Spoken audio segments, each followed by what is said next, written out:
Hotfix nerfs in 12.10 combined with a massive amount of changes for 12.11 has the meta evolving ever so rapidly. In today's video, we're going to break down 3 of the most OP solo carries for every single role. But before we get into it, be sure to check out Skill Capped if you want to truly get better at League of Legends. We're the only service that offers a money-back guarantee if you don't climb at least 5 divisions while actively using our service. We do this because our service really does work, and if it doesn't work for you, you shouldn't pay. Learn more at the end of this video or click the link in the description below. Avoiding the nerf bat and now becoming the most OP top laner for 12.11 is Fiora. Kale and Olaf receiving nerfs gives Fiora the ability to rise up in priority even further. It's honestly not much of a surprise for Fiora to be on top of the meta with her ludicrous scaling power and true damage.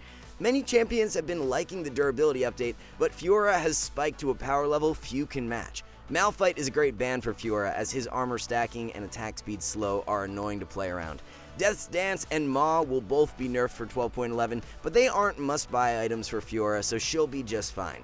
With Blade of the Ruined King buffed back up, it will be a much more enticing second pickup. Divine with Blade is a monster build into tankier comps, while Stridebreaker Rush is super underrated against squishies. Grasp is Fiora's best keystone in matchups where you need short trades to win out, whereas Conqueror works great into tanks or easier matchups where you can take extended trades. True damage champions are the theme for top lane right now, and Darius locks down our second solo carry slot. It's definitely a bit surprising that both Fiora and Darius avoid any nerfs for 12.11, but abuse that while you can. Although Darius doesn't have the same kind of early all-in power as in previous patches, his skirmish and 1v2 post level 6 becomes even more insane. Darius wants those fights that drag out for a while in order to stack up his passive, so the durability update has favored him in that regard. Getting to max passive stacks and being able to rain down on everyone with true damage from ultimate is so broken for this meta. Wukong is one of the best bans for Darius, as Wu's passive and ability to easily dodge out on Q is difficult to beat. With Death's Dance nerfed in 12.11, we'll have to see how impactful the changes end up, but Darius will be completely fine regardless, as Deadmans or Sterix can be purchased second as well. Rush item depends a lot on preference, and the enemy composition as Stridebreaker active helps you stick on to ranged or mobile champs, while Trinity Force provides more damage from consistent Sheen procs. Optimal rune page is Conqueror with Triumph, Alacrity, and Last Stand, grab Second Wind and Unflinching for secondaries. Mordekaiser has been absolutely dominant post-durability update and is a highly valuable top lane pickup, especially for Diamond and below. Mord thrives right now for similar reasons to Darius, as he loves those drawn-out skirmishes where he can drain the enemies with his consistent damage. Q drops to a sub 4 second cooldown at max rank, and combined with Mord's passive allows him to decimate his opponents the longer fights last. Fiora is definitely the best ban for Mord right now, as her W makes Mordekaiser's E a completely useless spell. With Riftmaker nerfed in 12.11, the Rylai's Rush tech is going to become even more insane. Slow from Rylai's is just so broken on Mord, so delaying your Mythic until second is extremely undervalued. Conqueror is the best keystone with Triumph, Alacrity, and Last Stand. Best secondaries include Bone Plating and Revitalize. Moving into our jungle top 3 for the first time in Season 12 is Kindred.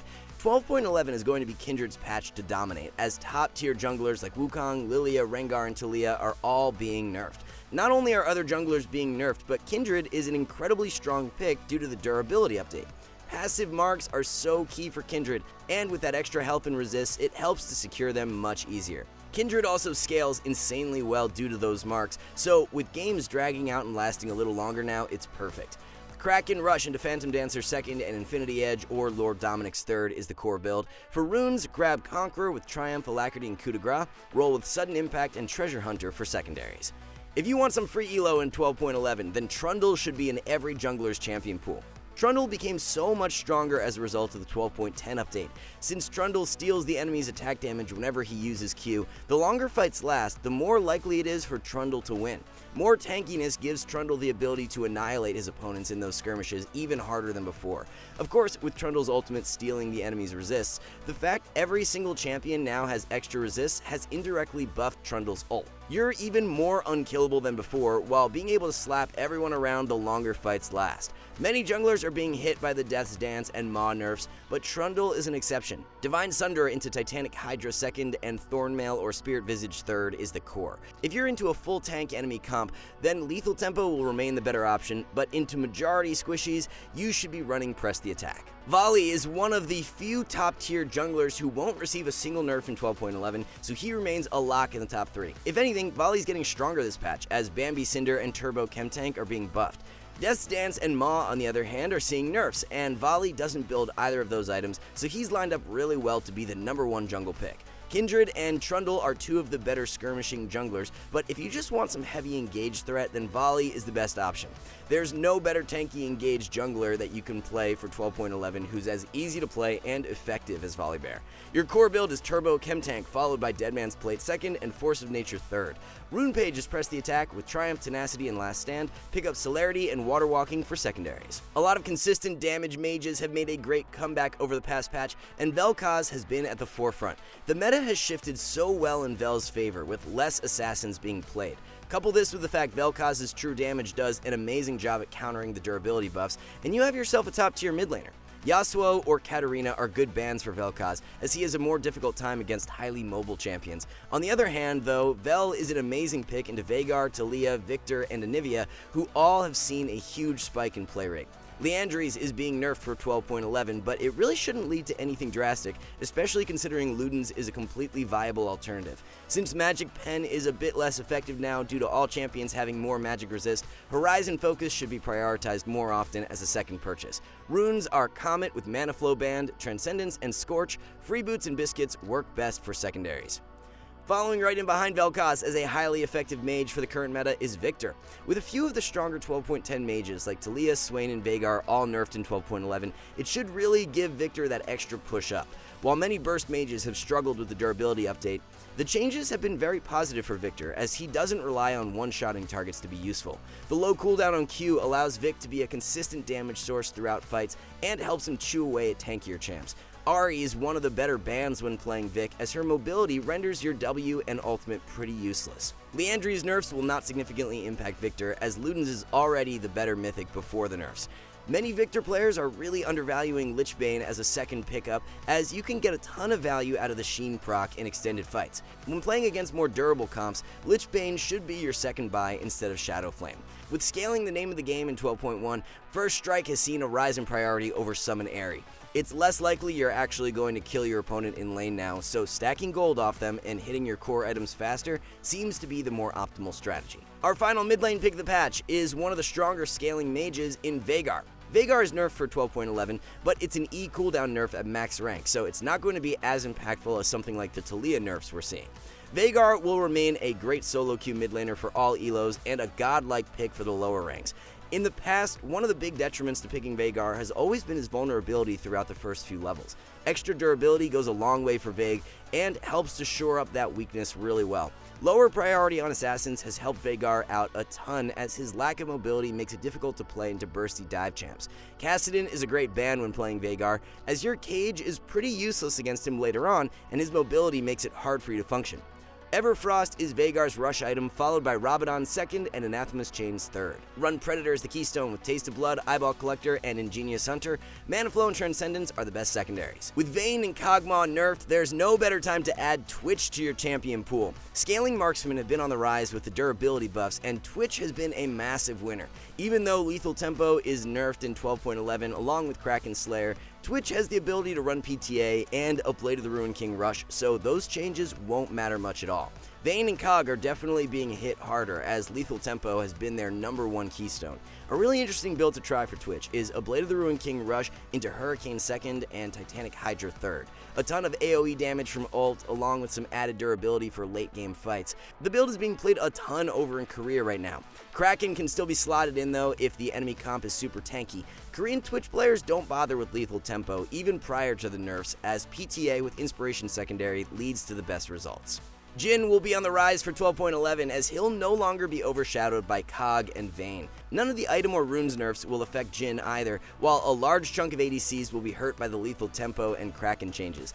The added base health has made the boots with 4 potions start even more broken for Jhin, as he can rush Swifties really quick while not being as vulnerable to all-ins now. As an ADC who lacks a gap closer, being able to kite around for longer and not die in an instant has helped Jhin out a ton in the mid to late game. Core build is a Gale Force Rush, followed by the Collector second and Rapid Fire Cannon third. Dark Harvest and Fleet Footwork are great keystones for Jhin, and it just comes down to what you feel is more valuable for each game. Despite all the negative alterations headed Kog'Maw's way for 12.11, we still expect him to be a top tier ADC. Kog has been so far ahead of everyone else that the nerfs are highly warranted and should only bring him back in line with the picks who were just below him. The percent health damage from W and ability to build tanky later on is just so valuable for the current meta. When you have Lulu and Nami played way more than champs like Leona and Thresh, it also suits Kog'Maw extremely well. Kog'Maw's core build is not being nerfed at all in 12.11, as a Rage Blade Rush into Hurricane 2nd and Titanic Hydra 3rd will continue to dominate. Rune Page is lethal tempo with Triumph, Bloodline, and Coup de Grace.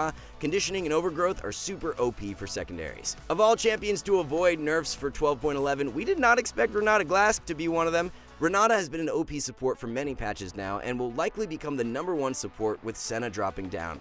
Something we mentioned in our 12.10 tier list is that Chemtech Putrefier would become much weaker and lead to Ardent rising in strength. That's exactly what's played out so far, as players are really overvaluing Chemtech now that the Grievous Wounds aren't as effective. There's no reason to build Chemtech unless the enemy comp has multiple healing champs, so the fact it's played in over 70% of games is quite insane. Shuralius followed by Ardent second is definitely a build you should try if you haven't already.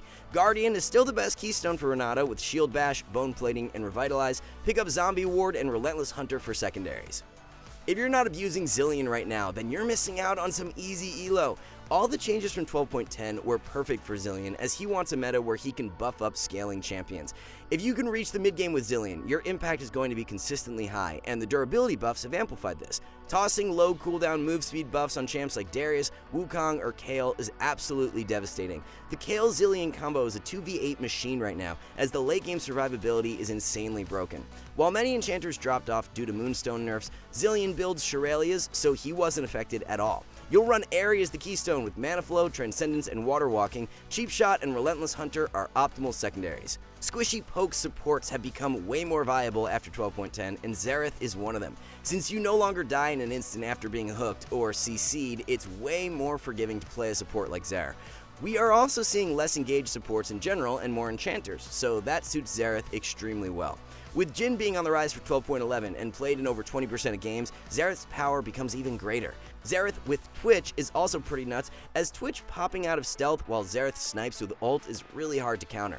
Xerath doesn't care at all about the Liandry's nerfs, as he builds Ludens in the majority of games. Horizon Focus and Zanya's round out the core. Keystone is First Strike with Freeboots, Biscuits, and Cosmic Insight. Pick up Mana Flow and Transcendence for secondaries. Alright guys, before we wrap this up, let's tell you a little more about Skill Capped. So, we offer a 5-division rank up guarantee, and think that's a pretty crazy thing to offer. It's like a gym membership guaranteeing you'll get ripped. Your local gym would go bust if they offered that, right? Not us. We've offered this for years because our service really does work. It works so well, in fact, that we're able to produce by far the largest catalog of premium league guides on the internet. We add over 20 videos a week, with over 1,600 guides curated into over 100 courses no one can compare. We've also sent Challenger players into ELO Hell 714 times and counting, where they commentate how to carry live. They also respond to all questions asked. Sign up today for as little as $6.99 a month if you are serious about improving. So that's going to wrap it all up for our top 3 solo carries of 12.11. Good luck in solo queue. Thank you guys so much for watching, and we'll see you back soon.